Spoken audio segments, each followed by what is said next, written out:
The honourable member for Scarborough Rouge River. Thank you, Madam Speaker. And we're debating Bill C-15, and I want to assure colleagues that it's my intention to wrap up my remarks before the end of the period 4 debate here today. Firstly, I have to say that as one member of the House, I am personally very disappointed in the recent evolution of the government's or criminal sentencing policy as put forward by the government. I think that some of the policy changes have been harmless.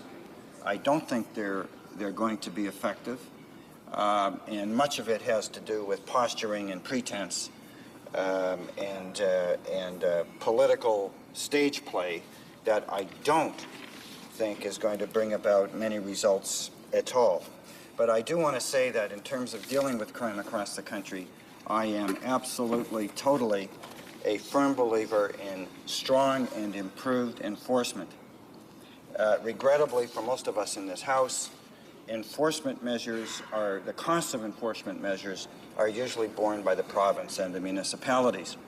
So it's really, really easy, Madam Speaker, for us in this House to talk about getting tough on crime and better enforcement, but we don't have to authorize the tax dollars to do it. So we should always keep that in mind. And I know how much good work is done at the provincial and municipal levels in crime enforcement.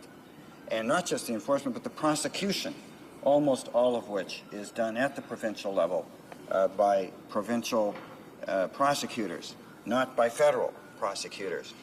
So it's easy for us to talk the talk up here, and there's been a lot of talking the talk. In my home constituency,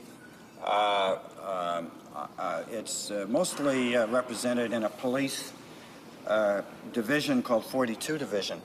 And a few years back, I know for some reason I never really understood. I think I did understand it at the time. There was a bit of a reputation that the area I represent had some kind of a crime problem. And there were some incidents that were high profile. But as a result of looking at the thing in the cool light of day, and of excellent police enforcement, which did focus on a gang problem, this particular division, 42 Division in Toronto, now has the lowest crime rates in the city, the lowest in Toronto. Toronto itself, in the terms of list of Canadian cities with their crime rates, Toronto's number 19. So while crime is ever present, and it has been since the beginning of time, not just in this country, I think a lot of communities are making progress. Some have challenges. But there's no point in mentioning particular communities and maligning them, because every one of those communities has or should have the tools available to deal with those challenges of crime. And I've become quite dismayed here at the shameless posturing and pretense of members who will get up and shout and talk about being tough on crime and point their fingers. I saw a member today. There's my finger pointing. I saw a member today on the Conservative side rise in this House and stand and point his finger aggressively at a member of the New Democratic Party as if she had done anything wrong. There is not a member in this House who does not have constituents who have been victimized by crime. There is none of us here. All of us have been victimized by crime, and that will go on. Our challenge here is to minimize it. So I want to give the House a test in relation to this Bill C-15. So I'm going to ask, how many members of this House, Madam Speaker, actually know the current sentencing for the offenses listed in Bill C-15? How many members know what the current sentencing is? How many members know how many years you can get for this particular crime, these crimes here? Does any member know? I've got a loony or a tony, if anyone does. The fact is that almost none of us know.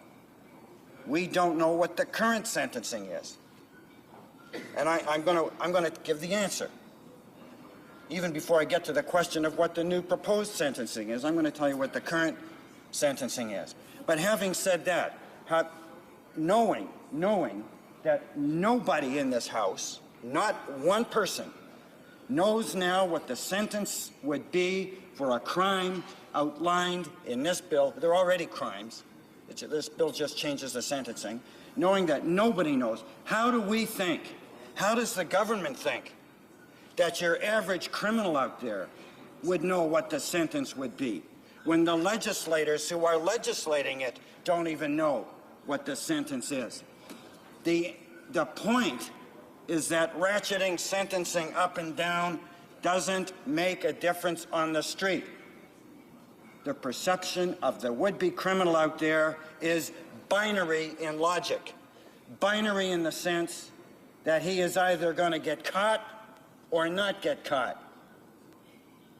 The criminal, the would-be criminal, doesn't take a lot of time to do the sentencing mathematics. And why would he or she take the time when we in this House, who are passing a bill dealing with sentencing, don't even know what the current sentence is? So now I'm going to give the answer.